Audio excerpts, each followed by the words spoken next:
writing the dissertation is so hard for you because you're focusing on the wrong things like trying to get motivation, thinking about how if your chair is going to like it or not, or if you're doing it right. When you focus on things like that, you focus less on putting words on the page. And so if that is of interest, please keep on watching and listening. As you all come in, say hi. I would love to say hi to you. Let me know how it is like to be you today on this Thursday. I'm going to get into it, but I just want to say hi.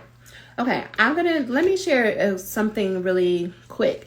One of my favorite movies in the world is The Devil Wears Prada. Have you ever seen The Devil Wears Prada? Like, let me know. Put a 1 if you've ever watched The Devil Wears Prada. Even if you haven't, there's this scene in the middle of the movie. If you've ever watched The Devil Wears Prada, there's a scene. So it is about this young 20-something. She gets a job at a huge magazine like Vogue magazine. And the editor-in-chief is a tyrant, for lack of better phrasing. And this new person is like, I don't understand why everybody is taking this fashion thing so seriously. It's not that serious. And so she just stumbles and bumbles through until one point she's having a conversation. I think he's like the creative director, Nigel, if you've watched the movie. And she's complaining about how she can't everything she does is wrong. Nobody is giving her praise. She's working so hard. She's doing all the things that people are asking her to do. And he was just like, pretty much like, girl, you're whining. He said, where so many women would like kill to work, would dare to work, would do anything in the world to work here, you are just acting like it's just some regular job. And because you're not really trying, that is why you're not getting any praise. Like, if you ever watched this movie, y'all know what scene I'm talking about. Because I remember the first time I watched that movie, I was like, how dare he? She's waking up early. She's staying there for 14, 15, 16-hour days. She's doing everything that person has asked her to do. What does he mean that she's not trying? And his point was, yeah, she's technically showing up and doing the activities, but her heart isn't in it. She's not changing her identity. Whenever we're going to do something new, like become a doctor, that is an identity shift. Identity means you think a certain way, you feel a certain way on an average day, and you have certain habits that communicate to yourself and to other people that this is who you are. In this movie, she still had the same thoughts and feelings and habits she had as a college student I think she went to NYU or something. And he was like, you haven't developed the habits that are required to be someone who works at this magazine. You have one of the top jobs that anybody would kill in the magazine world to have, and yet you're over here acting like you don't got that. So for you, whether you are showing up in your dissertation, you're showing up in some like work, you're showing up and you have a business, are you taking on the identity required to be the person you need to be to have the goal? So in this case, do you have the habits of a doctor? One of the ways to tell is, how often do you sit down to write? What is your habits when it comes to the writing process? What a question I just got done teaching inside of the Finish Your Dissertation Institute. And I asked them, are you able, if you've decided that you're going to write in the next 20 minutes, can you start writing in 60 seconds or less? Do you have a process or a routine that would enable you, no matter how you feel today, no matter what happened today, do you have a writing routine that will get you to sit down and start writing in 60 seconds or less? If the answer is no, we need to update your habits. Now, some people have left this live. Some people have stopped listening, but you are still here. So I want to commend you because that is not easy. I did this whole introduction, and most people, whenever I talk about writing, they're like, it's not that simple. It's not going to work for me. So what I want you to do today, as I'm talking about the process, what I want you to watch for in your brain, this is too simple. This won't work for me. She doesn't know my chair. My chair has higher standards. I don't do bare minimum work because I'm going to use that language. I want you to watch for those thoughts. I want you to notice when they come up, how do you feel? Now, that might be challenging for some of you, but how I think about this is like, do you want to run away from this conversation? Do you find yourself doing something else? Those are usually indicators for me that I'm feeling a little bit like, I don't like it. Please pay attention to your internal dialogue as you're listening to me talk today, okay? Can you put a 1 in the chat if that's a deal, if we can agree that you're going to pay attention to your internal dialogue today? Please let me know. So a question that I have for folks is, what if you're at the beginning of the dissertation, what do you think it would be like if you can finish your proposal in 30 days? Like, what would that mean to you? If you could finish an entire proposal, even if you have a 3-chapter proposal, what would that mean for you if you could do that in 30 days? It's making me think about Natasha Lee Johnson in the group. She wrote her proposal, a full 3-chapter proposal, in less than a week. She turned it into her committee. They were like, oh, we can do this next week. She did her defense. She used that exact same proposal to apply to fellowships, and she was awarded over $30,000 in fellowships. Why am I telling you this? It's because you're going to tell me, you don't know my chair, and I have higher standards. And I'm going to remind you of Natasha, who did it in less than a week. She followed this process, and then she turned it in, and not only did she defend her proposal, but she also got fellowships. So if this process is good enough to pass a proposal defense and get fellowships, it's good enough for you. That's my point. Okay. But let's go to the reasons why writing is so hard. I have 3 main ones. There's more, but I have 3 main ones. Number 1, it is because you are writing for your chair and not the reader. I would say this is the main one. You are thinking more about what your chair is going to think about your writing more than you're thinking about the reader who's going to be reading your writing. What I mean by this, if you sit down and you're writing and you're like, my chair is going to know that's wrong. My chair is not going to like that. My chair is going to think whatever. You've lost sight of the goal, because your research, your writing is meant for someone who has the question about the problem that you are highlighting in your study. And they're coming to your dissertation, they're coming to your research because you did the research and you have some answers. So I need to be able to understand what you did, why you did it, and what you want me to do with that information. If you're busy trying to write for an academic who may not even be in the same field as you, but you were so consumed with if they're going to think positively of me or not, and you forgot about the reader, think about different manuscripts or dissertations that you've pulled, and you start reading them and you're like, now what the hell is this? Who wrote this? Because there have been plenty. I'm like, there's nothing that's clear here. And it's because they were most likely writing for their chair or a reviewer or somebody else other than the reader. When you are writing for the reader, you make sure that you are being very clear about your points. You're making sure you're explaining and defining words. You're providing examples. You're making sure that if someone has no clue about your topic, that when they pick up your manuscript, they're going to be informed about what it is that you are writing about or researching about. But if you're thinking, oh, other academics are going to read this, then you get consumed with trying to perform a certain way, trying to show them how much you know, trying to make sure they know that you read this and you read this and you know this. You're leading with your ego and your pride. And if you are churchy, you know what happens after pride. There's a fall coming. Because you're trying to one up other academics, you forgot about your reader. And so if you really want, because a lot of people will say, well, I want this to be useful and I want to honor my participants. And I love to ask the question, are your participants going to read this? Like, are they going to read your 200-page document or your 300-page document? And if they did, would they be able to understand it? Not saying they're not smart, but I'm asking you, for the people you are centering in your research, would they be able to understand what it is that you are writing in the way that you're writing now? Or do I have to have a terminal degree in order to understand what it is that you're saying? I really want y'all to think about this. I'm about to go on a rant, but I promise to come back. What I get so irritated about in academia is that people love to use, like my daddy would say, these $1 million words. But if I don't understand you, if I'm sitting in the audience of your presentation, if I'm reading your manuscript and I can't understand it, are you really contributing to the field? Are you really helping people solve problems if they can't understand what it is that you're saying and what you want them to do? If we truly say, like, because a lot of us are doing work with marginalized populations and folks who ain't even thinking about nobody's formalized, like, higher education. They don't even care.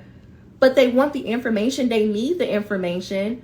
And if you're not writing in a way that they would be able to understand it and apply it, then what's the point of doing the research? Like, why are we here? Let's call a spade a spade. You're here because you want to boost up your ego. You're here to say, look at me, I'm a doctor and I got all these publications, I got all these grants, but you're not helping anyone.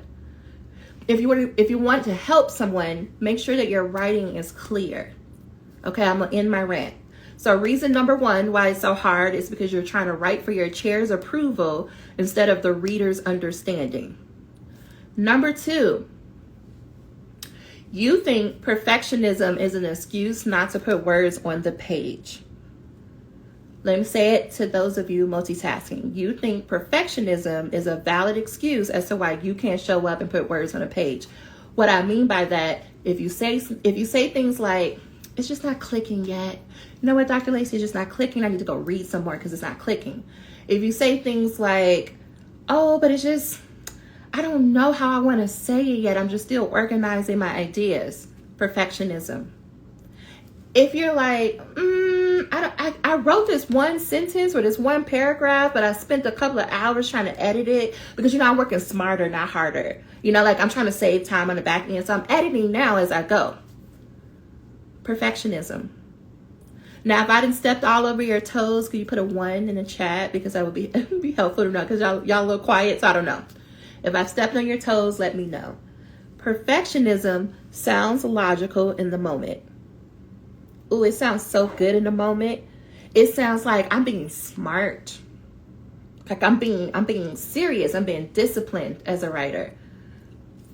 For the other ones, perfectionism sounds like, yeah, you are going to save time if you edit it now. Yeah, you're going to save time if you go look up that citation. Your chair is going to be so proud of you because you're going to have all these citations. Look how good that one sentence looks. You got one sentence though. It took you 3 hours, 4 hours to write that one sentence. Like, I get so irritated when I see those like memes and stuff that floats around the internet. It's like 3 articles, 2 books, 3 hours for one sentence. Why are we doing that? Don't you got something else to do? That's perfectionism. But you think that you have to feel certain or confident before you can start writing. Let me say that again. You think you have to feel motivated. You think you have to feel like, yeah, that's the right way to say that. You think that has to happen in your mind before you can put words on a page. Did you know that you could become a doctor and still not feel confident? Did you know that you can defend a dissertation that you don't feel confident about? Do you know people will let you be a doctor even if you're still questioning if what you wrote in your dissertation is right or not? I'm saying that for someone because I'm trying to help you. You don't have to feel motivated. You don't have to feel inspired to do any of this. You could just show up and let yourself go through the process. And I will explain the process in a minute.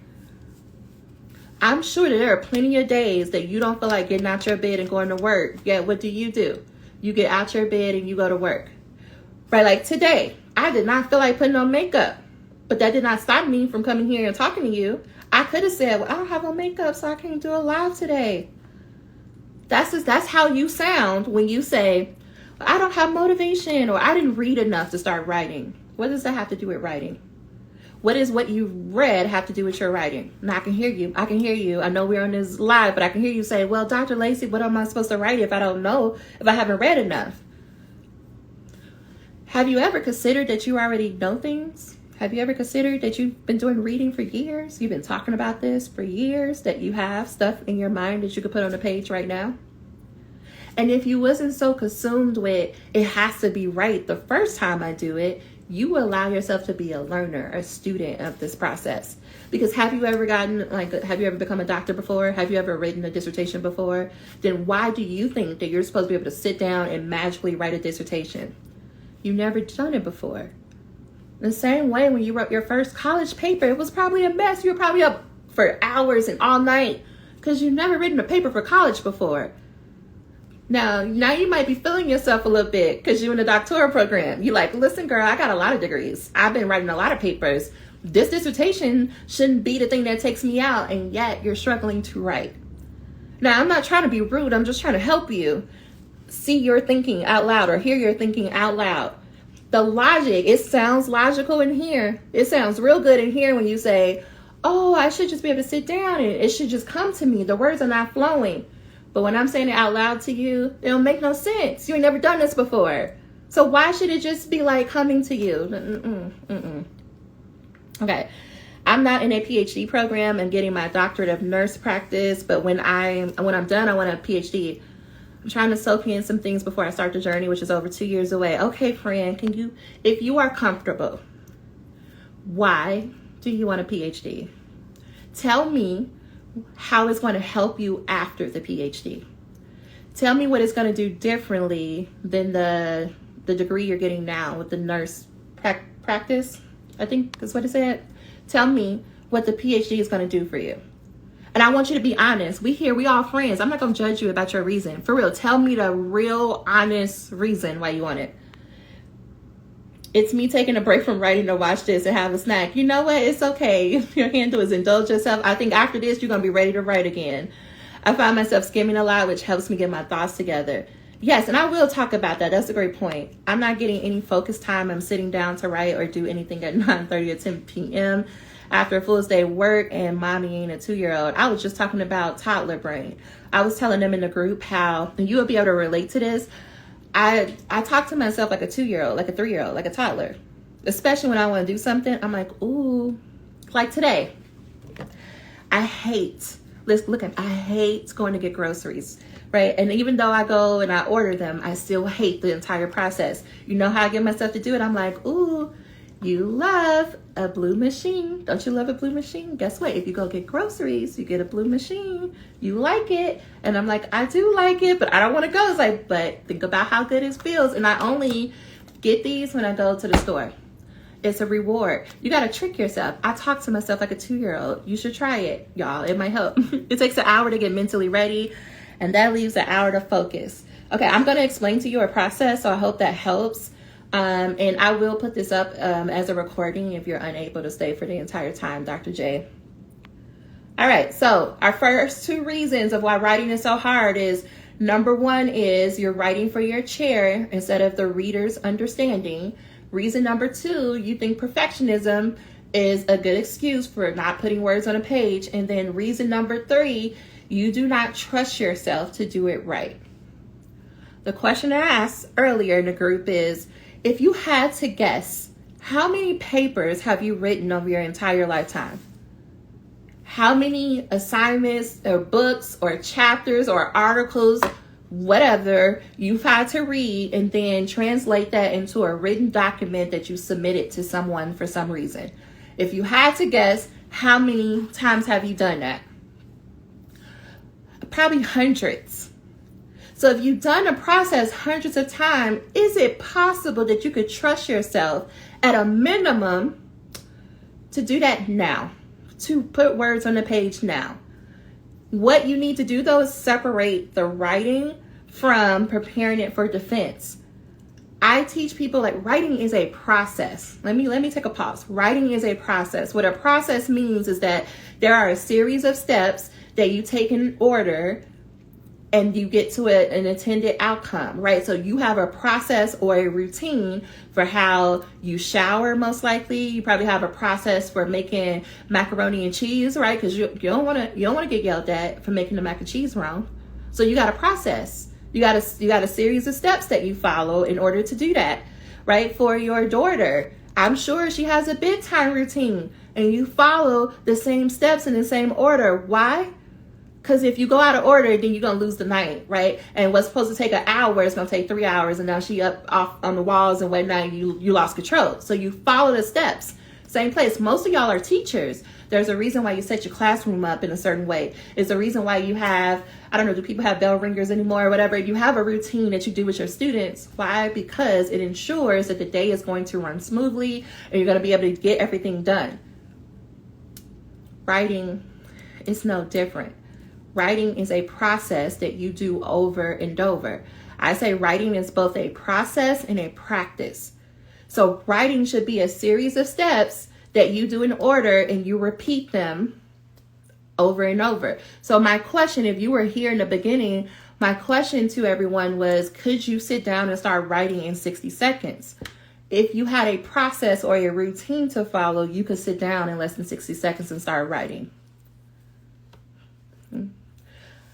When you have a routine, you know what to expect, right? Your daughter, I like this analogy, Dr. J, so I'm gonna keep going with it, right? Your 2-year-old knows what to expect. Now, she might pretend like she'll know what to expect, right? She might be like, so what's this Dr. Stuffins talking about, though? Right? She might be asking you for 50 million snacks, because I feel like at 2 years old, your favorite word is snack. She might be asking for like 50 million snacks, trying to get out of it. But you like, girl, we are at the bath time. Now it's time, I'm making this up, but now it's time to read. Now is the time you get in the bed. Now is the time to cut the lights off, right? There's a series of steps that you follow.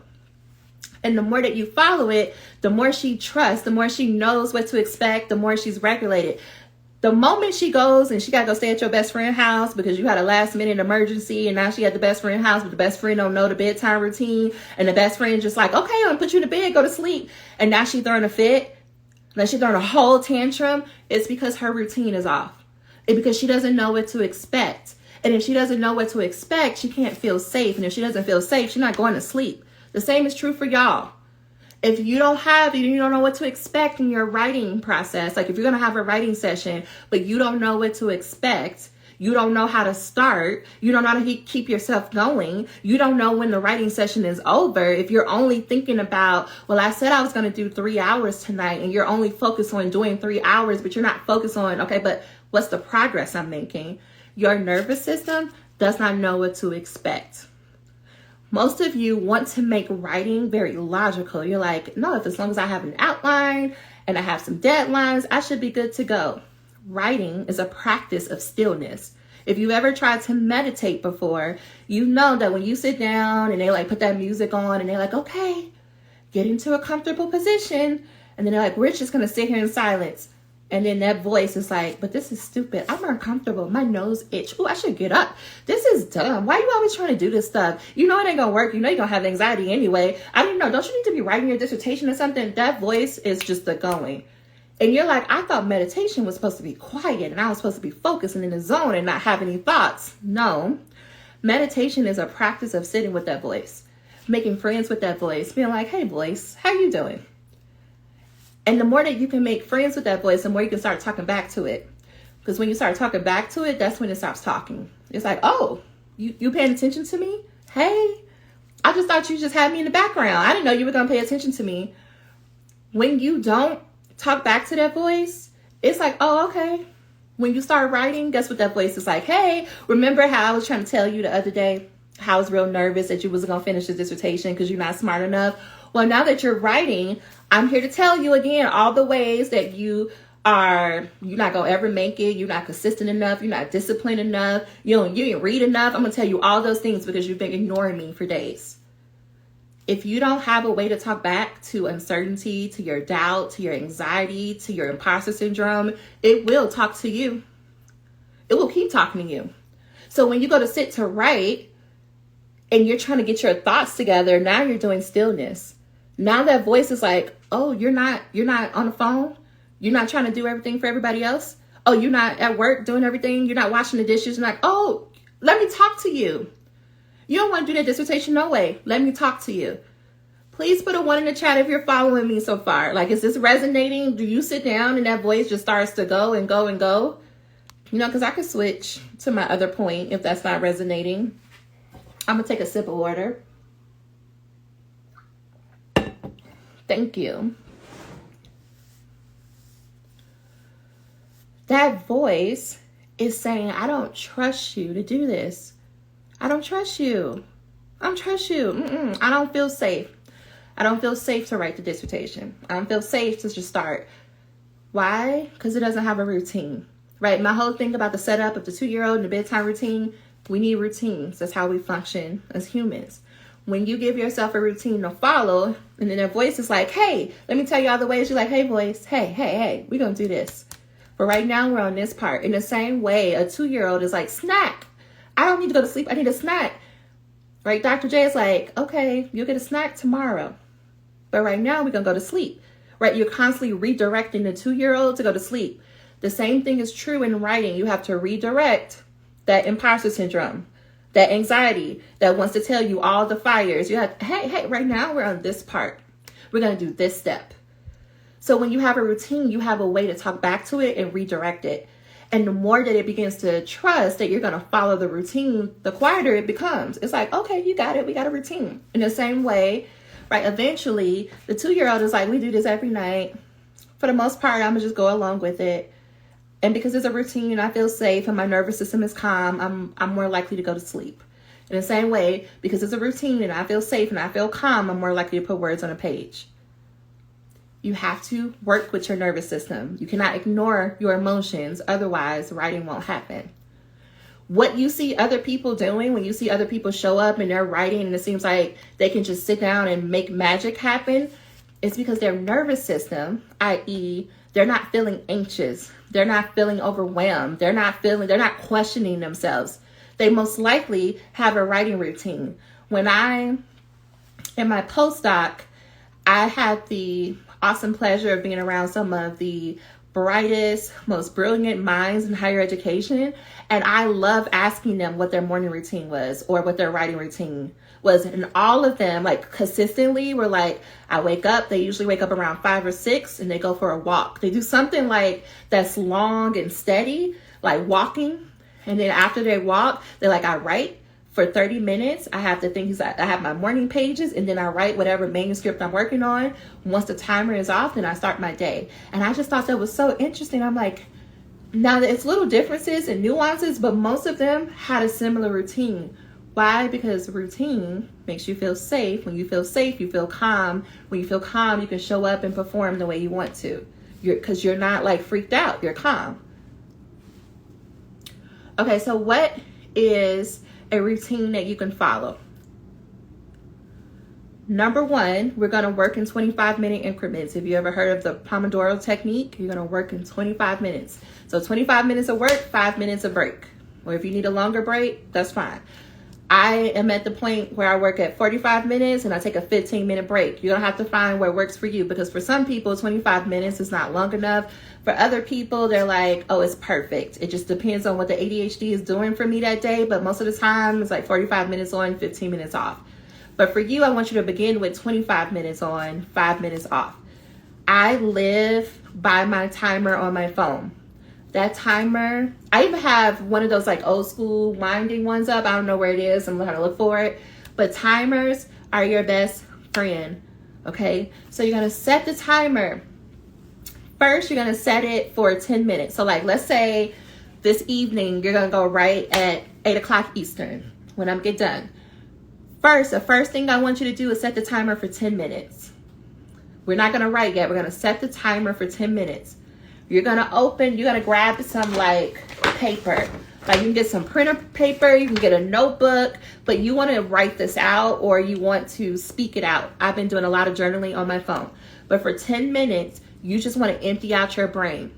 This is where we give anxiety, the imposter syndrome, the doubt, that very critical voice, we give them airtime so they don't disturb you when you're trying to write. So you're going to take 10 minutes and you're just going to empty out your brain. The darker, the better. What I mean, the darker the thought, the better. Like you want to put the most ridiculous things down on that brain dump. You want to empty out your entire brain. Sometimes I'm writing my grocery list. Sometimes I'm writing a list for things I'm going to do the next day. Sometimes it's song lyrics or movie quotes, whatever is bouncing around my head. Sometimes it's like, I suck. I don't even want to get up. I'm dumb. Nobody's going to listen to me. Why did you even do that live? You just want to empty out your brain on the page for 10 minutes. When you do that, you're opening up space. You're giving yourself more energy and more opportunity to be able to do the hard work of putting new words on a page. So we do that for 10 minutes. Take a little break. Come back. Set the timer for 25 minutes. I want you to review, what are you going to write today? So Dr. J, what was your writing assignment for today or yesterday, whenever the last time you were writing? Let's say you told yourself you're going to work on your theoretical framework. The way we plan inside of Finish Your Dissertation, we plan as your weekly plan should say something like, write 3 shitty paragraphs about the theoretical framework. Your plan should never say, oh, work on the literature review. Because if you were on my live yesterday, you heard me ranting about that. What does that mean to work on your literature review? What does it mean? If you don't know what that means, you're not going to know what it means when you sit down to write. But when you make a plan that says, I'm going to write 3 shitty paragraphs about my theoretical framework, oh, that's very clear. Or I'm going to read these 2 articles about critical race theory, that's very clear. Get into the habit of making a plan. Maybe I'll do another live about our planning process, maybe tomorrow. But today, your plan should be clear. But at the minimum, what is your writing assignment? What is it that you want to produce in this writing session? So Dr. J, I know you're tired. You didn't put a toddler to bed. Before you start writing, ask yourself, what do I want to produce today? The reason why we want to say, what do I want to produce, is because you may have blocked off 2 hours for writing, but if your plan says, I'm going to write 3 shitty paragraphs, you might write those 3 paragraphs in 30 minutes. And you might be done with your writing session. But if you're only focused on the time, if you're only focused on, I said I was going to write for 2 hours, well, then you might spend 90 minutes just staring at the computer being like, now, what am I supposed to do? When you could have used those 90 minutes to be in your bed scrolling TikTok.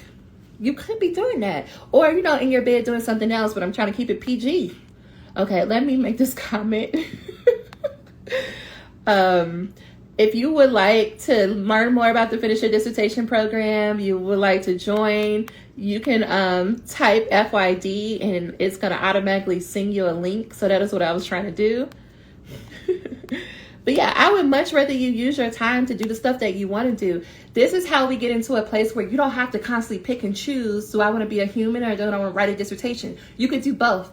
You can write your dissertation and enjoy your bedroom time. You can write the dissertation and go travel. Why? Because you're structuring the process to work with your life, not you fitting your life around a dissertation, right? So first thing, step 1, we brain dump for 10 minutes and then we take a break. Step 2, we set the timer for 25 minutes. We review what we said we're going to write, what we're going to produce, and then we spend 25 minutes producing that. Let me say it again. So let's say Chris is working on, because Chris just got here, let's say Chris is working on problem statement for the introduction. Chris might say, I'm going to write 2 paragraphs about my problem statement. Chris is going to set a timer for 25 minutes, because Chris right now is in the co-writing call. Set a timer for 25 minutes and say, okay, my only job in this writing session is to write 2 paragraphs. You need to say that out loud. I talk to myself out loud. I'm like, my only job is to write 2 paragraphs. My job is not to read. My job isn't to go look up anything else. My job is not to work ahead. My job right now is to write 2 paragraphs. So when I set that timer for 25 minutes, my only job is to write 2 shitty paragraphs about the problem statement, because that's the example I'm using. Now, when I say shitty, we use shitty paragraphs. I have to use the language shitty because I just feel like there's a disconnect. When I say shitty, I literally mean you're going to write the worst paragraphs you've ever written in your life.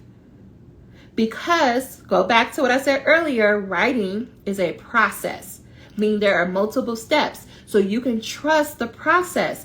This part of the process is we just put words on the page. We're not judging the words. We're not trying to make sure the words are right. We're not trying to make sure if they sound academic enough. We're not trying to make sure that the chair is going to like it. We're not thinking about that chair. We are thinking about, I said for this writing session, I was going to write 2 shitty paragraphs about my problem statement. I got 25 minutes to write 2 paragraphs. Because when this timer goes off, I'm moving to the next step of the process, right? Let's go back to Dr. J and her 2-year-old. We got 20 minutes for this bath. Okay, girl, we got 20 minutes because you like to try to ask for snacks and you like to ask for movies. We got 20 minutes for the bath because after this bath, I'm going to dry you off. I'm going to put some lotion on you and you're going to go to sleep. Put your pajamas on, you're going to get into bed and then, I don't know, maybe you read a book. But you got a series of steps. And if I stay on this step too long, I can't get to the rest. And if I don't get to the rest of my routine, I'm not safe. I'm not calm. So I can't do the rest of it. Are we following? Put a 1 in the chat if you're following me still. I know folks are coming in. But if you have been here, are you following me so far? Why we need to do these steps in the order that we're doing them in? and why you need to be very clear, what is my goal for this writing session, so you know how you start and you know how you finish. Right, so if that's step number 2, we're gonna go take a break, get a snack. If you like me, put on some Beyonce, do some dancing, or some Aaliyah, because it was her birthday yesterday. Rest in power. Step number 3, then, we got our shitty paragraphs. Right, we got our shitty paragraphs. We're like, look at me. I did 2 paragraphs in 25 minutes. New year, new me. Look at me. Now you can do the part that you really want to do, which is editing. Tonight's call was titled 1 hour of writing, 3 hours of editing. That is my rule. For every hour of writing, 3 hours of editing. We do them separately. They're separate processes. Okay, because reading, it's Thursday night. Reading is like foreplay. Writing is like the main act, and editing is what happens afterwards. Like, let's assume that you're doing sexual relations with somebody who you really like, okay? Because that's the only way this works.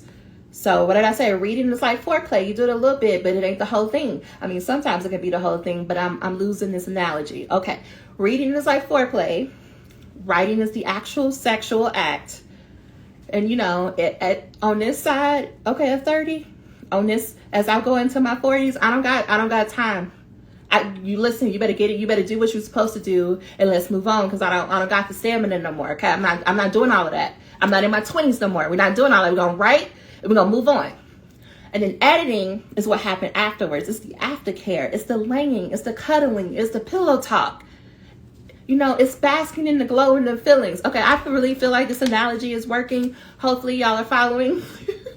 Okay, so this next step number 3 then, is we want to start editing.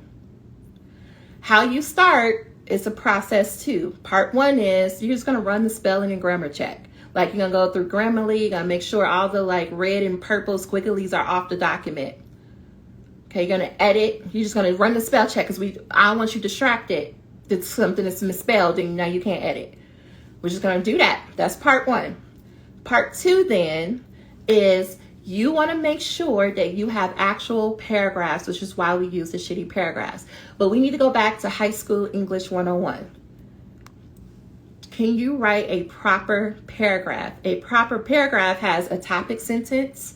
It has supporting sentences that talks about definitions and details, has a transition sentence, and then it has a concluding sentence. You want to go through your writing and make sure that those components are in each paragraph. Most of you, when you get feedback from your chair that says this is unclear, I don't know what you mean, can you say more about this? That is not an invitation to go read. That is an invitation for you to say, hey, am I focusing on one main idea in this paragraph? Did I properly support that main idea and demonstrate that main idea? And did I conclude that main idea? Academic writing is tell them what you're going to tell them what you told them. Let me say it again. Tell them what you're going to tell them what you told them.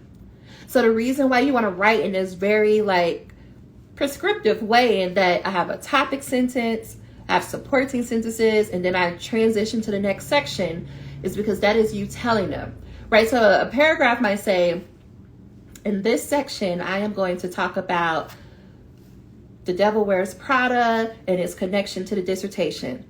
My remaining sentences then is like, The Devil Wears Prada is a movie that came out in the 2000 about a young 20-something named Annie working at a high magazine, right?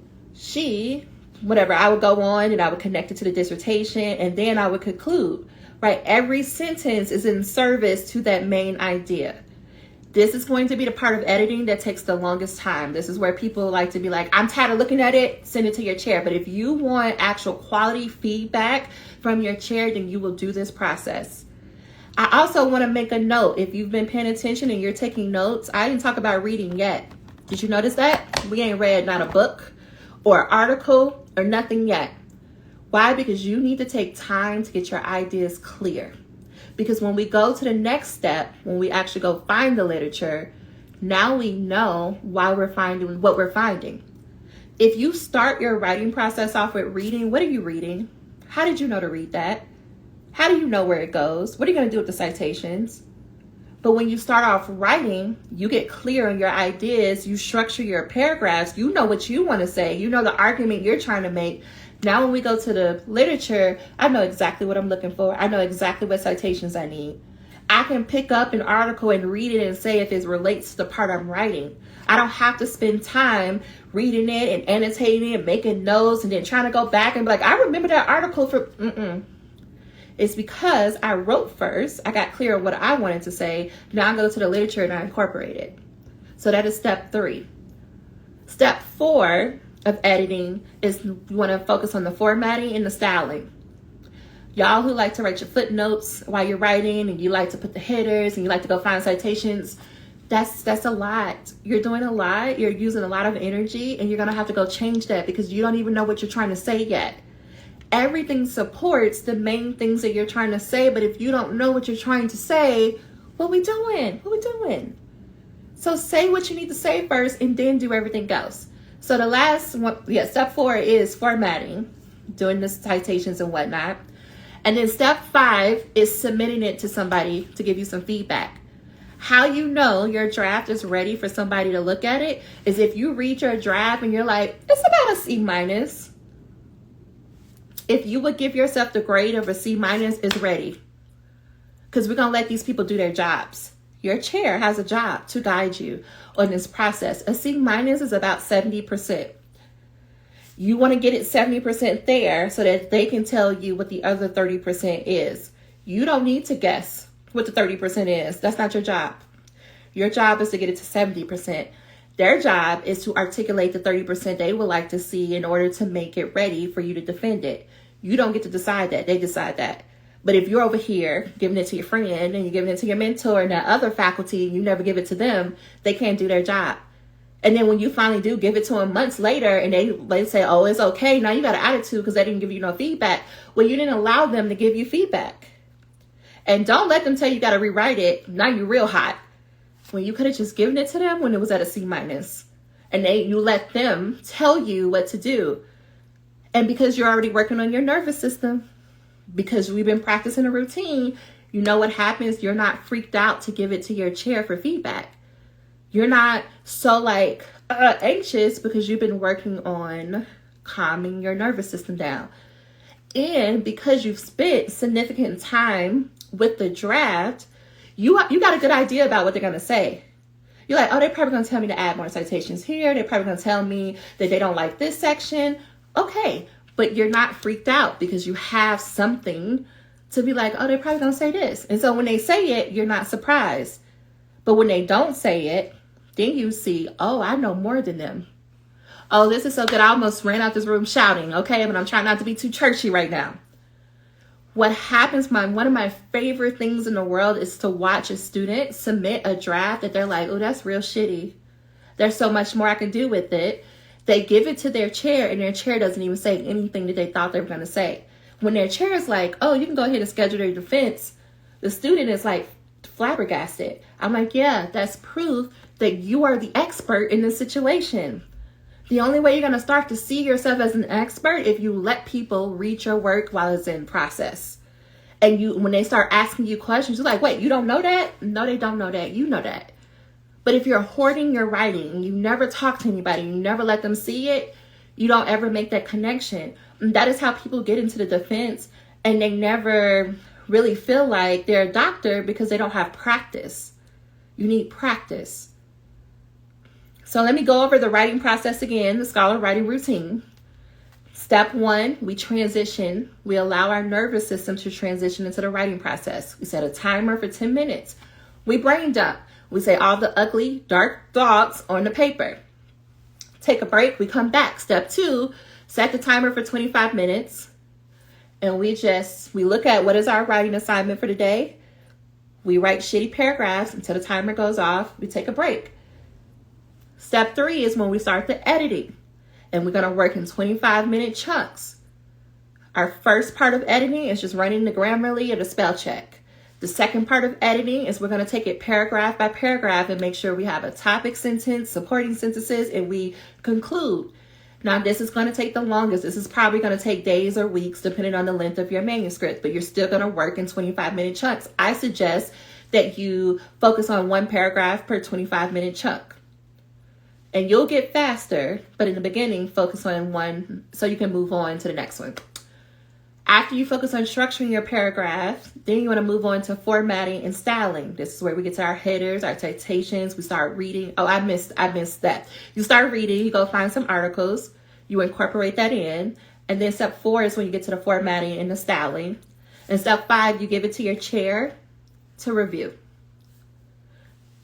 If you're following that routine, imagine you trying to write something like the literature review. If you're like, okay, I'm going to do my literature review. What for shits and giggles, I just set the timer for 25 minutes and I see how far I get with the literature review. Humor me. See how far you get. Just allow yourself to write for 25 minutes. And then when that 25 minutes is over, you start editing. And then you start looking at the literature. And then you start formatting. And guess what's going to happen? At the end of that process, you're going to have a decent literature review. I just told you the whole process of the 30-day literature review routine. I know the reason why I give my information so freely, one, I want to help you. Absolutely. There are plenty of people who message me and say they are able to finish their dissertation by listening to these lives. But number 2, I know that, yes, the routine is going to help you, but what you're going to really need help with is when the voices start talking to you. When they tell you, what did I say at the beginning? This is too simple. This is not going to work for me. Dr. Lacey doesn't know my program of my chair. She don't know my standards. She don't know how I work. This is not going to work.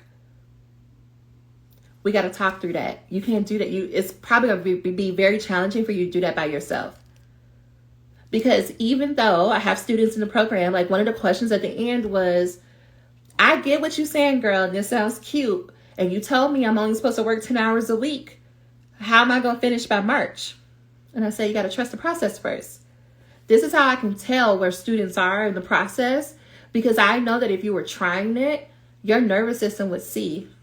Not me writing the whole chapter in a day. So me using Natasha as an example earlier, and if you were not here, what I said, Natasha Johnson in the group, she wrote her proposal in less than a week, defended it a week later, passed that defense, and was awarded over $30,000 in fellowship funds with a proposal that she wrote in less than a week. Why she just followed this process? Now she's almost done with her, like she's still in the middle of data collection, but she's almost done with her like 2 chapters at the end, following the process. I can tell the student who's following the process and who's not. The students who take the longest, the students who have the hardest time are the students who keep saying things like, I don't do the bare minimum. My standards are higher. This is not going to work for me. I'm telling you. Okay, let's see. Would this also apply to analysis section? I'm currently ABD and editing my chapters 1 through 3 to past tense to then focus on chapter 4. Yes, Dr. J. And I don't know. I'm going to assume that you're doing a qualitative project. So correct me if I'm wrong. For findings, I just like to ask the person to get started, because we just want to remember, if writing is a process that we're taking step by step, and I didn't say this, but what I tell students, I need you. So everybody on here, let's just go ahead and make peace. You're going to write 5 drafts. That process I outlined to you earlier is following. You're going to write 5 complete drafts of the thing if you're following it. Okay. So to get started, if for that 25-minute writing session you're going to do tonight, Dr. J, if you could like distill everything down into 3 points, what are the 3 major points that someone would need to know who's brand new, who's never heard of your topic? What are 3 points they would need to know from the data to help them make sense of what you outlined as the problem and the purpose? What are 3 things they would need to know? And once you have those 3 things, you may have more, but just start with what are 3 things?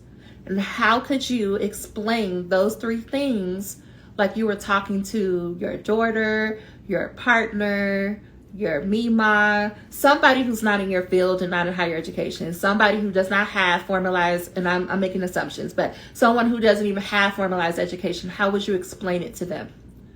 And allow yourself to just focus on that for that 25 minutes. Because at the end of that, you're going to be really surprised how much you remember and how well you organize it. And afterwards, you can go in and add any additional themes, or you can start adding in participant quotes and whatnot, because now you know exactly what it is that you're trying to say. And then you'll follow the process the same way. So I hope that helps. I just find that when it comes to the findings chapter, you have so much in your mind, right? Because you've been collecting the data, you talk to each person, you listen to it multiple times, you know all the nuances. But in a dissertation, you only have so much room to write. As big of a document it is, your proposal is probably taking up, 125 pages for some people? So then that means you probably got a solid about 125 pages for your findings and your discussion. The findings, you can't tell everything that happened. You can't say every little quote, a moment. You're going to want to say so much because you're excited because it's your work, but you really only have so much time. And for my friends who are working on like a 3 manuscript dissertation, you really don't have any room. You need to just do the highlights and move on because you don't have room, right? A manuscript that you're going to submit for publication is about 30 pages, 30 to 40 pages tops. That means in 30 and 40 pages, I got to set up the study. I got to talk about the literature. I got to talk about the methods. I got to talk about the findings, and I got to do the discussion, citations, and any appendices. You don't have enough room. So if you can stick to what are the 3 main points that I would want someone to know for the findings, that's going to help you so much. Remember, you can go and add in more details, but to get us started on the findings chapter, that's what you want to stick with. When it comes to the discussion chapter, if anybody is wondering, what do you want us to do with the findings? So Dr. J, the discussion chapter, before I even go into the technical parts, I need you to do something for yourself in between your chapter 4 and your chapter 5, if you're following those numbers. I need you to go do something you really want to do. I need you to either have fun, watch your favorite childhood movie, like get yourself in a different headspace. Because what's going to happen when your nervous system realizes that you are writing your final chapter, you're going to freak out. I don't say this to scare you. I'm trying to help you prepare. Most people think, oh, when I get to my discussion chapter, it's up. You're going to freak out. Why are you going to freak out? Because now you're going to start to realize something I've been working towards for years is about to be over. I'm actually going to do this thing. I'm actually going to have a dissertation. I don't like it. Your brain, your nervous system does not like it. It doesn't like change in that way. It's like we just got used to being a doc student. We just got used to doing this dissertation, and now you're going to change it? And it might sound like I'm not ready. I didn't do enough. They must be confused because they didn't, like, I remember when I got to the discussion, I remember going to my chair being like, I don't think I had enough classes or something. Like, you just gonna let me be a doctor? I'm confused. She was like, girl, go do something. I have a different relationship with my chair. She's like, okay, be for real. I'm like, I am being for real, girl. I'm freaking out. I've seen this so much that the meltdown that happens, and you'll be able to write. It's not, you probably will end up writing your chapter 5, like your findings and your discussion, probably 5 or 10 times. And it's not because you don't think it's not good enough. It's because you're so clear on what you want to say and you have a picture of how you see it in your head that you'll just keep writing because you want to see that picture in your head. But that takes us down a rabbit hole of perfectionism. And the reason why you're doing that is because you're scared to finish. This is self-sabotage. You will be afraid to finish. So I'm asking you to go do something that is fun. I'm asking you to celebrate the process of getting that far so you can help your nervous system transition to the end. And if y'all want any evidence about this, go look up what happens to Olympians after they're done with the Olympics. Now, you might want your blanket and whatever helps to calm your nervous system because it's not pretty. When you go look at the people who win the gold, go look when they're done, like they can't go back or whatever. Like gymnastics is a great sport because you age out of it. Look at what happens afterwards. The amount of depression that sets in, the amount of like, what am I supposed to do? If y'all are watching the Simone Biles like documentary or docuseries on Netflix, I think it was the first episode where she was like, So I did, no, maybe it was the second one. She was like the movement, or what is the thing? What are words? She had something named after her. I can't figure out what the word is right now. And she was like, well, I did that. Now what? And she said she got really depressed. Because once you complete something, you've been focused. Like, you've been every day, y'all been like, I'm gonna be doctor. Every day you've been trying to write words on a page, and then in a split second, it's over. They come out and they say, congratulations, Dr. Robinson. Congratulations. Congratulations, Dr. J. And everything is done. Right? You're gonna submit it to the graduate school, but it's done. Who are you? What do you do with yourself? What do you do with your time? Like, what am I supposed to do? It's like overnight you lose your identity as a student. You lose your community because you're no longer a student. You're not with your cohort anymore. You're separate. You're doctor. You're technically in a new community of doctors, but you don't know them. You just got here. You're not comfortable yet. It's like going to a new school. I mean, I know I go to this school, but I don't know them. And all of that is processing. And if you haven't decided what happens after the degree, that brings on even more like angst. Well, we're done. Do we have a job? I don't know. I'm not sure. So you're gonna need a lot of love and care during this final chapters. I'm so close, and WTF, the feeling is real. It's so real, and I wish more people talked about it, because I wish more people were prepared, because it feels like like a cliff. It's like, whoa, what happened? And when I say this, a lot of people are like, I don't believe you, won't be me, I'm gonna be turned up. And I'm like, okay, it might not be you right away, but I'm gonna give you about 3 months after graduation. We're gonna have a different conversation. It's coming. You cannot fight the dissertation blues or the doctoral blues, because your identity is shifted. That's the final level, if you will, of you becoming doctor, is to go through that point. Okay. Are there any questions or anything? I hope that was helpful for you all who are writing. And I know some of y'all are watching the convention, and I don't know when VP goes on to speak, but if y'all don't have any questions, I hope this was helpful. Dr. J, if you're still here, if you try it and let me know. I just want to know how it goes for you. Okay. Well, I will be back tomorrow, I believe. Yeah, tomorrow I am talking about how to write with ADHD. So I'll be back here at 7. I hope y'all have a beautiful night. And thank y'all so much for your time and attention. And if you want to learn more about the Finish Your Dissertation, let me know. Can you go over the main parts of our article that we should be reading for a resource? Oh, yes. So if you are reading an article like in a traditional journal, you want to start with reading the abstract. The abstract should have all the information you need about that article, about that study, right? So the abstract, if done well, will tell you, here's the problem, here's the purpose, here was our research question, here were our methods, these were our key findings, and here are our key implications and recommendations. You should know everything you need to know from that article. When you are trying to justify your writing, you're justifying based on the findings, the implications, and the recommendations for future research and practice. Let me say it again. When you are justifying your arguments that you're writing, so when you go to write your own literature review, or you go to write a manuscript, what you're using from other literature, you're using what did they find, what did they say were the implications, and what did they say were the recommendations for future research. You know what's not in that list? We're not reading their literature review. We don't, unless you're doing a methods paper, do we really care about the methods paper? No, we want to know what they found and what did they say to do with it. Because that is what you use to justify your documents like a literature review. So you start off with reading the abstract. I like to peruse the introduction. I mostly skim it, but read the introduction. Skip all the way to the back.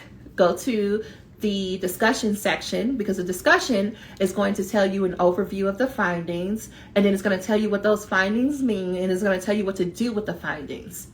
We don't need to read their literature review. Why? Because that's those researchers' interpretation of the literature. Why do you need to use somebody else's interpretation of the literature? Trust yourself. You didn't get this far if you didn't know how to read and comprehend and put it on a page. Don't look at nobody else's literature review, because quiet as it's kept, y'all, these people be out here plagiarizing and they be so loud and wrong. they didn't even read any articles. They're copying off somebody who copied off somebody, and so on and so forth. So if you go to their literature thinking they did it the right way because it sounds good, now you're probably copying something that they copied who copied, right? Like, skip it. We don't need to know their interpretation of the literature. We need to know, what did they find? What was the data that they found in their study? So you read the abstract, the introduction, the discussion, implications, recommendations. If you're reading that should take you a good 10-15 minutes. Why? Because we don't need to be writing detailed notes. We got a paper to write. We don't need to be writing the notes. That's comfortable. We're going to write the paper. So hopefully that helped. If you're reading a book chapter, read the introduction and concluding sections of each section of that chapter. Don't read everything word for word, because again, I would have, if I'm doing this properly, like an academic should, you know everything you need to know in the introduction and the conclusion. Are these recordings? I need one for ADHD. Yes, so I'm going to post this one, and then tomorrow I am going to do the one about ADHD so that it'll be posted as well. So I hope that helped. Okay. And I will also do another reminder for tomorrow like I did for today, if you saw that. So you can tap that so you can be reminded. But let me know if you have questions, and I'll be happy to answer them tomorrow as well. Okay, y'all. Have a good night. I will talk to y'all later. Bye, y'all.